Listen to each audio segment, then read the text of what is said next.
গাধাকে যখন সৃষ্টি করা হয়েছিল তখন গাধাকে বলা হলো তুমি দুনিয়াতে প্রচুর পরিশ্রম করবে, তোমার মাথায় কোনো বুদ্ধি থাকবে না, তুমি খেতে পারবে শুধুই ঘাস, এবং তোমার আয়ু দেওয়া হলো 50 বছর।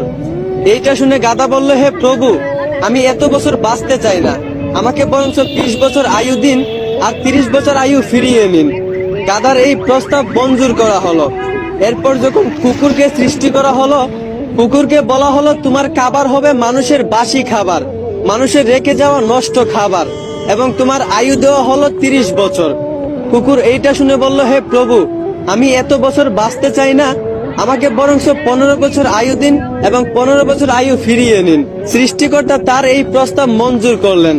তারপর যখন বানরকে সৃষ্টি করা হলো, তখন বানরকে বলা হলো তোমার কাজ হবে দুনিয়াতে শুধু এক ডাল থেকে আরেক ডালে ঝুলাঝুলি করা, মানুষকে বিনোদন দেওয়া, এবং তোমার আয়ু দেওয়া হলো 20 বছর। বানর তখন প্রভুকে বলল, হে প্রভু, আমি এত বছর বাঁচতে চাই না, আমাকে বরঞ্চ 10 বছর আয়ু দিন আর 10 বছর আয়ু ফিরিয়ে নিন। সৃষ্টিকর্তা বানরের এই প্রস্তাব মঞ্জুর করলেন। এরপর এলো পুরুষের পালা। পুরুষকে